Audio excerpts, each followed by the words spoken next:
Assalamualaikum warahmatullahi wabarakatuh. Kami dari kelompok 5 M2022D. Di sini kami akan mempresentasikan materi yang mengenai keterampilan akademis. Next. Perkenalkan, saya Fitri Wulandari dengan NIM 220302141443. Perkenalkan, nama saya Nabila Meladelvia, NIM 220302144128. Perkenalkan, nama saya Rivaldo dengan NIM 220302141113.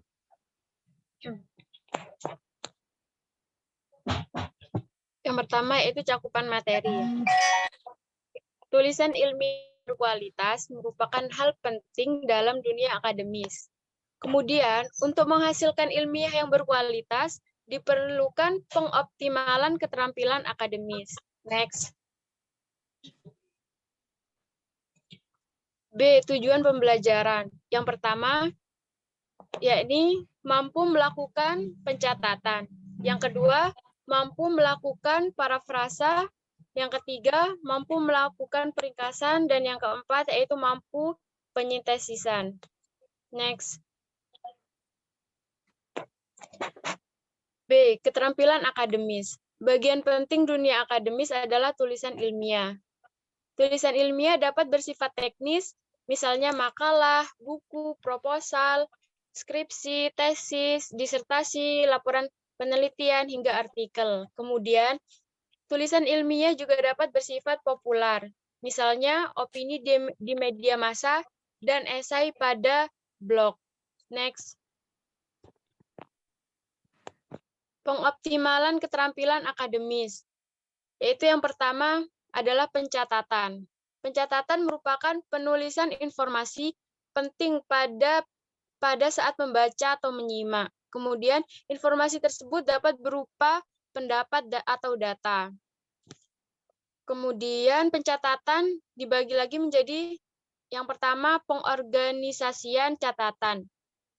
Pengorganisasian catatan dapat dilakukan dengan dua strategi, yaitu yang pertama, menggunakan kompilasi dengan ditulis secara lengkap, dan strategi klasifikasi, yaitu yang mencakup informasi penting, informasi penunjang, dan keterangan. Next. B. Mengidentifikasian informasi penting. Dapat dilakukan dengan dua strategi, yaitu yang pertama, identifikasi kata kunci, dan identifikasi petunjuk. Identifikasi kata kunci memiliki konten ilmiah dan dijelaskan pada kalimat atau bagian berikutnya.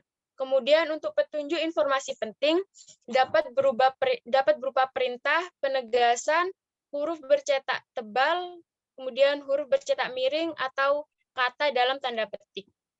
Next. Penulis cepat. Penulis cepat ini dapat dilakukan dengan menggunakan 4 strategi, yaitu yang pertama, pengabdian hal yang tidak penting, yang kedua, penggunaan singkatan, dan yang ketiga, penggunaan simbol. Ada pemarafrasan. Pemarafrasan berfokus pada kegiatan ilmiah untuk mengolah informasi dari sumber. Dalam pemarafrasan terdapat 4 konvensi yang penting untuk dipatuhi. Yang pertama, tidak ada informasi penting yang ditinggalkan. 2. Panjang parafrasa idealnya relatif sama dengan teks asal yang disitasi. 3. Penyitasi menggunakan kata-kata yang berbeda untuk mengungkapkan makna yang sama. Yang keempat, penyitasi mencantumkan sumber yang dihasilkan. Strategi pemarafrasaan. A. Pengganti unsur yang disitasi dengan sinonim. B. Penggunaan struktur gramatika alternatif. Pengganti unsur yang disitasi dengan sinonim digunakan dalam pengganti kata atau frasa yang disitasi dengan kata atau frasa yang semakna. Penggunaan struktur gramatika alternatif. Bila strategi ini digunakan, maka Penyitasi dapat menggunakan teknik pengubah kalimat aktivitas menjadi kalimat pasif, mengubah urutan unsur, menggabungkan beberapa kalimat tunggal menjadi kalimat majemuk, menguraikan kalimat majemuk menjadi beberapa kalimat tunggal. C. Penyitasi ide. Menyitasi bermakna memberikan nilai kepada sumber, memberikan nilai terutama bila ide yang disitasi berupa definisi, ekspresi unik, atau data empiris yang tidak termasuk pengetahuan umum. Dalam menyitasi ide, terdapat 3 hal penting yang diperhatikan. Yang pertama, terdapat penanda sumber yang jelas, baik dalam hal nama, tahun, maupun halaman sumber. Yang B, terdapat kata kerja yang secara jelas digunakan untuk melaporkan ide. Yang ketiga, sumber ditulis secara konsisten baik dari segi nama, tahun, maupun kelengkapan unsur sumber.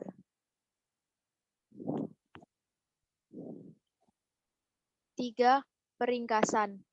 Peringkasan, seperti halnya pemarafrasaan, berkaitan dengan penggunaan kata-kata penyitasi untuk mengekspresikan ulang ide yang disitasi dari sumber tertentu. Panjang ringkasan lebih singkat daripada teks asal, hanya mencakup ide utama. Prinsip yang perlu diperhatikan yaitu ringkasan tidak mencakup semua hal dalam teks asal, perincian dan contoh yang mendukung poin-poin utama tidak perlu dicakup, dan sudut pandang pengarang harus dipertahankan.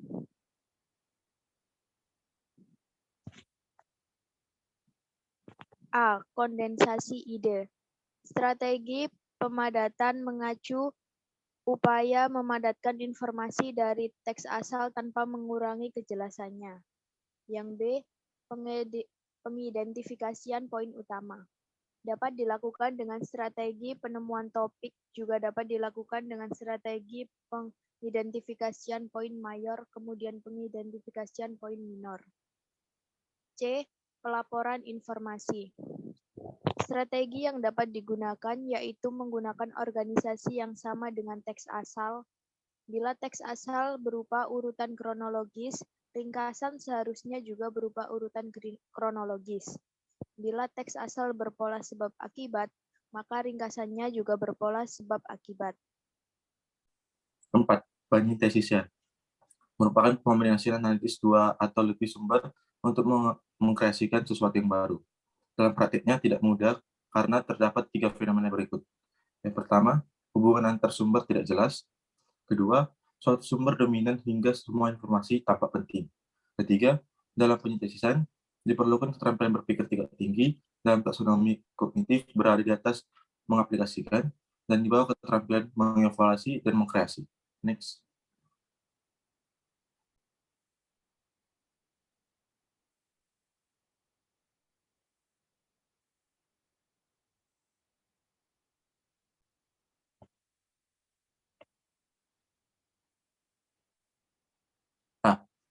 Pengidentifikasian tema dan koneksi. Strategi, yang pertama, sumber primer. Kedua, penganalisisan tugas. Ketiga, kata-kata dalam penganalisis tugas dikelompokkan menjadi 3 kategori, yaitu kata-kata yang menunjukkan kesetujuan, ketidaksetujuan, dan kenetralan. Next.